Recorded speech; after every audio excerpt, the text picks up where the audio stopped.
Mark Steyn is an author and a columnist, and also, by the way, a Canadian, so he knows what a moral frenzy looks like.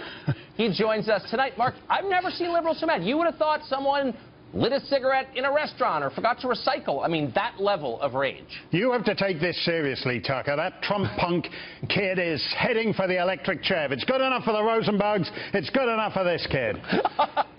Needless to say, I agree, as a responsible newsman. Look, well, what's interesting here is actually the right has met the left halfway on this. I have an awful lot of respect for Charles Krauthammer, yes. But when he says that Donald Trump Jr.'s words, "I love it," in the email is evidence of collusion, the guy he's colluding with is a washed-up pop music publicist. He was the publicist for John Denver in the 1980s, not the American publicist, not the British publicist. He was the Australian publicist for John Denver in the 1980s, since when he's progressed to becoming the publicist for an untalented Azerbaijani pop star who happens to be the son of a very minor Z-list oligarch. Now, I'm sure you, like I, follow the Azerbaijani hit parade closely as CNN does.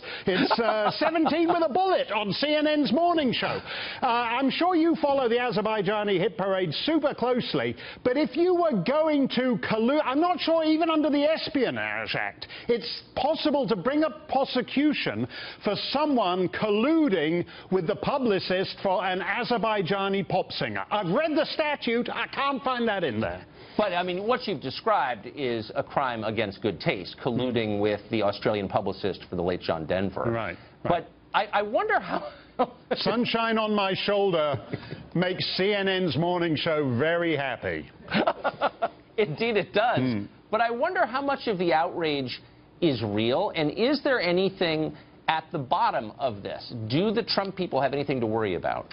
I don't think so. I think the danger here, well, it's really a clash between two cultures, Tucker, because one of the disfiguring aspects of American political life is that it's very reactive. It's very rear-view mirror. Yes. So everybody's extremely happy. Nobody can prevent 9/11, but we're happy to investigate it for years afterwards, have a blue ribbon commission, issue a 400-page report, years and years and years of investigation. Now they want to do the same thing with a meeting that the president's son, a perfectly legal meeting, held with the president's son, held with a Russian lawyer. Now, that's reactive and legalistic and pointless. Putin, on the other hand, is a great improviser. So even if this lawyer had no links to the Kremlin 2 weeks ago, she most certainly has links to the Kremlin now, because she's in line for the Order of Lenin, or whatever they have these days, simply for sowing this amount of confusion and chaos in American life, which actually is... You're making, that's the point right there. That's such a smart point that nobody is making, which is, if you think Putin's goal is to destabilize American politics... Right.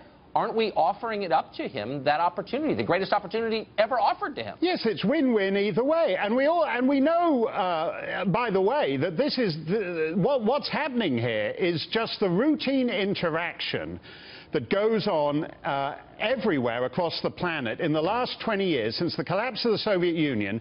People who were Soviet commissars 25 years ago have mysteriously become multi-billionaires. And you run into them all over the planet. In London, they own football clubs and newspapers, the respectable ones. The unrespectable ones have lawyers whose helicopters mysteriously crash a quarter of a mile before landing at the oligarch's English castle that he bought.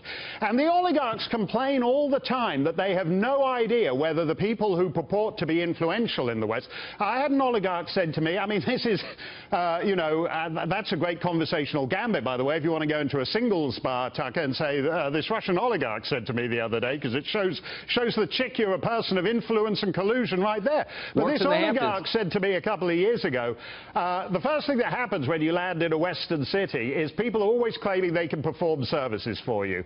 They tell you, oh, you know, I'm the third son of a Viscount, or I'm Elton John's accountant. And you have no way of knowing which of all these people who claim to be able to perform services for you actually can do. We have here a situation where an Azerbaijani pop publicist is claiming to be the cutout between Vladimir Putin and Donald Trump. Now, I'm all for deep cover, but if it is the case that Vladimir Putin knows enough to hire the publicist of an absolutely untalented Azerbaijani pop singer, and I have no disrespect, by the way, I don't want a hate crimes prosecution, the Azerbaijani entry won the Eurovision Song Contest in the year 2011. So I support Azerbaijani pop music. I'm all for it. But I don't want Azerbaijani pop publicists diversifying into cutouts between Putin and Trump, because they're unlikely to be very good at it.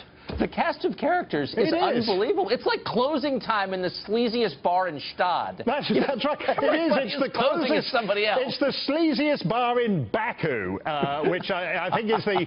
If I'm right, that's the capital of Azerbaijan. Azerbaijan I never quite buy, because it ought to be, it's Muslim, so it ought to be a Stan. But all the Stan names are taken, so it had to become a Jan. But if you're in Baku and you want to become a pop singer, a sleazy bar in Baku is a good place to find a couple of Baku singers, Tucker. There we are. Mission accomplished. You don't get this coverage on the CNN Morning Show. No, you don't, and that's why we're winning. Thanks, Mark. Appreciate it. Thanks, Tucker.